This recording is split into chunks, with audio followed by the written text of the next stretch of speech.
Ladies and gentlemen, my name's Paul. Hopefully you're having an amazing day. I want to start this video out with the RX 6000 series, specifically regarding the availability of the GPUs, and also a little bit of stuff for RDNA 3 as well. So regarding the availability of the RX 6000 series, one of my more reliable sources, they've actually given me a ton of the leaks for RDNA 2 leading up to the official announcements of the GPU. They have told me that we can definitely expect shortages for the GPUs, and they've told me that they could be fairly bad. Now, this news is perhaps nothing too surprising. They have said that they think that the availability might be a bit better than the RTX 30 series, but it's certainly not going to be super easy to procure the GPUs, and this seems to extend for both the 6800 as well as the 6800 XT. Rather interestingly, someone else has come forward and they are a semi-regular source, and they've told me that the numbers could even be worse than what source 1 told me. They said so far retailers in the UK have had around 1200 GPUs. This is all of the retailers across the UK. Now, I cannot confirm if this number is accurate. If it is, it's not ideal. However, I am told that there will be more shipments coming throughout the next week or so. So it seems like this is just the initial batch of GPUs, and more are expected. So I wouldn't put a super amount of stock, if that was a really terrible choice of words, into the 1200 number for the UK, as it seems like they will be getting a lot more availability in the run up to launch and also slightly after launch. However, I would definitely assume that there will be, let's say, difficulties procuring one of the cards. And this is not just because AMD themselves are running into shortages in terms of the production, but it's more just the demand at the moment is so damn high. People are calling the Ryzen 5000 series a paper launch, and honestly, I don't think it is. I think it's just a case of, well, consoles, that's the Xbox, the PlayStation, RTX 30, AMD CPUs, as well as GPUs, all of them are in such high demand at the moment. I mean, let's just pick on the 5600X just for a second. Looking at the CPU, from a gaming perspective, yes, it's a little more expensive perhaps than what some would like to pay for a budget gaming processor, but the performance that you're getting for this thing is just redonkulous. It's so good. And I think there's something to say when you can get a processor which is so darn fast that it's easily able to keep up with the flagship of the previous generation, the 10 core, like 10900K in gaming. And yes, there are some, of course, edge cases where Intel's processor is faster, but I'm talking very generically here, or generally, excuse me. If you think about it in that perspective, of course it's going to sell well, and the same thing could also be said, of course, of the RTX 30 series, RDNA 2. It's just going to be very interesting to see what availability is really like when it comes to actually procuring one of these things on store shelves. Hopefully, we don't have people essentially trying to drop kick one another to actually grab one of these cards. The next thing I would like to discuss actually concerns RDNA 3, as I'm already hearing a few hints, more than perhaps I've heard in the past. Now, interestingly, AMD themselves, in an interview, I did cover this rather extensively yesterday, they have already gone on record and said that RDNA 3 is going to have a not disappointing performance improvement over RDNA 2. So basically, they are looking for energy efficiency improvements right in line with what we've seen with RDNA 1 to 2, which is not it's not a small thing, because looking at it from the engineering perspective, RDNA 1 to 2, it's basically utilizing the same node, so it's pure raw engineering that's actually got them this far. It's the efficiency of the GPU, and of course there's a plethora of things that come into this, including, but not limited to, the ability to not relies so much on GDDR6 memory. You've got the Infinity Cache, which is a massive power saver, and all of the other stuff that we've detailed rather extensively. But RDNA 3 is, according to AMD anyway, going to be a similar jump. But what I'm hearing is that ray tracing is noticeably better in RDNA 3. And there are a lot of lessons that have been learnt with RDNA 2, which will be implemented in RDNA 3. And it seems like, to me anyway, I wouldn't say exactly an entirely new architecture, because obviously it's taking a lot of the lessons learned for RDNA 2. However, it is going to still be a very impressive leap, not just in terms of performance. Another thing too is that you remember the leak from STLBR, I believe that's what their name is on Reddit, with the ATCU number. And interestingly, one of my sources actually told me that they would not put too much stock necessarily into that leak. They do not believe it's going to be accurate to RDNA 3's higher end GPUs. They refuse to provide me any more information as of yet, so I'm going to stalk them as time progresses and ask them very nicely for some more information on that.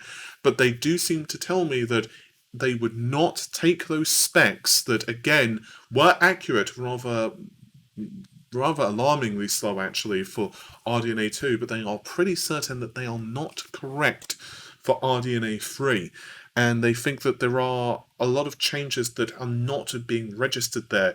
Now, I asked them what do they think it is, and they came up with a couple of let's say theories, but I'm asked not to say what those are. But for now anyway, I would go into it by saying that the leaks for RDNA 2 that he put together, and by the way, this is not me calling out the leaker. He was basically reading information which was available, of course, in like OS, and he did a really good job on that. So again, I'm not calling him out for that. He did a really good job. I'm just saying that it seems in this case the information may not be accurate specifically to the product. So we'll see. We'll see on that particular. We'll see on that particular one. But RDNA 3 bring up is already coming along very well, from what I am told. And again, geometry performance seems to be a rather big focus on the GPU, along with efficiencies in the rendering pipeline. But ray tracing performance seems to be perhaps one of the big things, and I'm told that it's going to be quality in terms of visual improvements. We'll have to wait, because as of the time I'm recording this, we don't even have the RX 6000 series on sale to know just how well the cards perform anyway, and of course visually, so it's still extremely early days. But we're not done with AMD news just yet. There is also something rather fascinating concerning the third generation EPYC processors.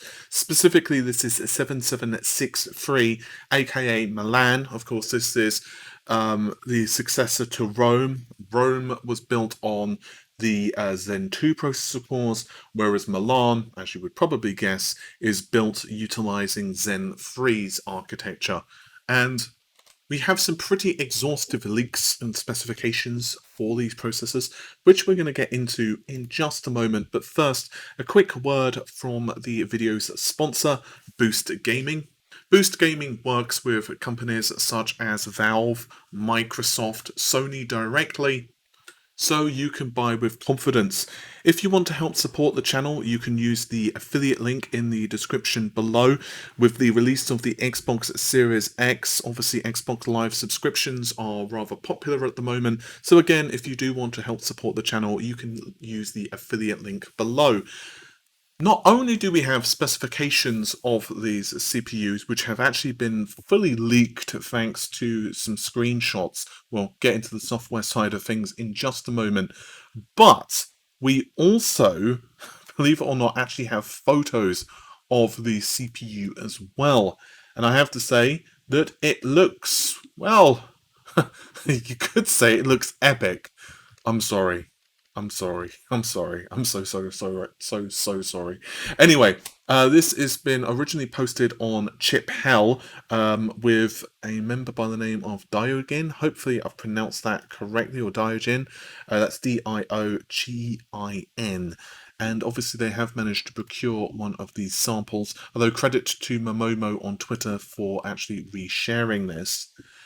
The chip looks, well, like an EPYC processor. There's nothing super astounding there, but we are looking at a processor which does feature 64 cores and naturally can contain up to 128 threads of splendor. The processors themselves, we actually have an image of the chip running at a base frequency of 2.45 gigahertz. However, it can boost up to 3.55. Now, this is a dual CPU system, which means you've got two of these 7763s, which of course double the thread and core count, so that's 256 threads. And you can also notice that the L3 cache is an absolutely whopping 256 megabytes, which, well, yeah, I mean, that's more than a lot of computers in the early 2000s actually were outfitted in terms of total RAM. One interesting thing that's causing a lot of folks to raise their eyebrow, and I don't honestly blame them, is you will notice that it says 2019 for the chip. This does still seem to be an earlier engineering sample. It does not seem to be a full retail chip. But these CPUs, I think, will be incredibly important for AMD in their break into the data center.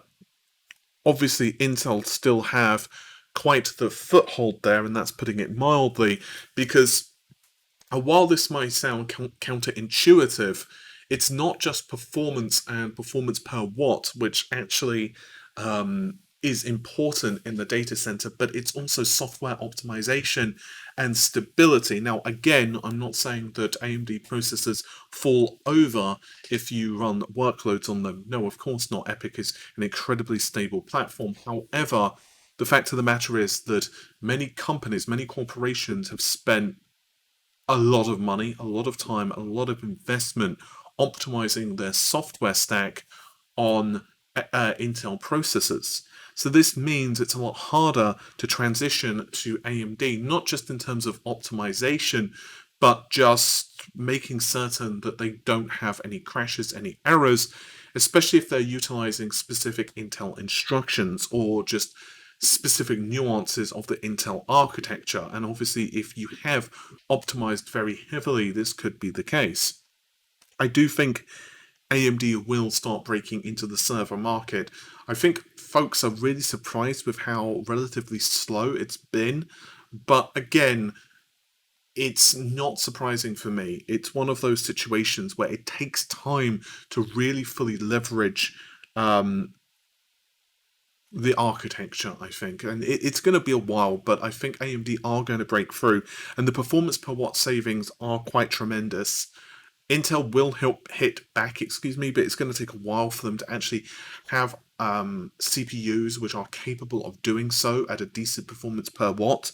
And obviously, they are getting spanked with Zen 2, and Zen 3 is going to continue that. They're going to continue to get thrashed with Spec Int Perf absolutely just demolished.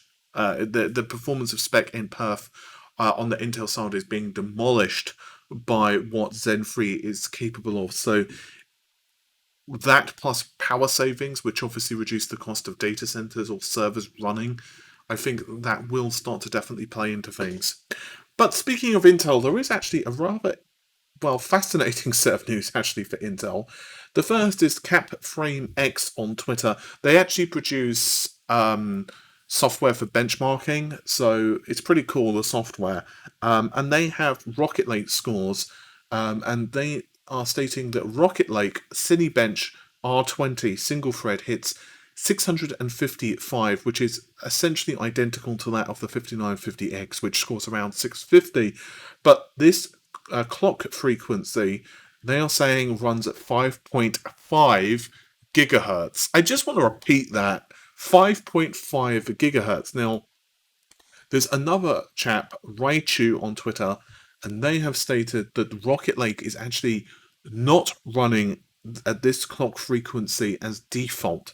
They believe that in multi-thread it's going to run at 4.8, but single thread is going to hit 5.3. So it seems like this sample was running a 200 megahertz additional clock frequency.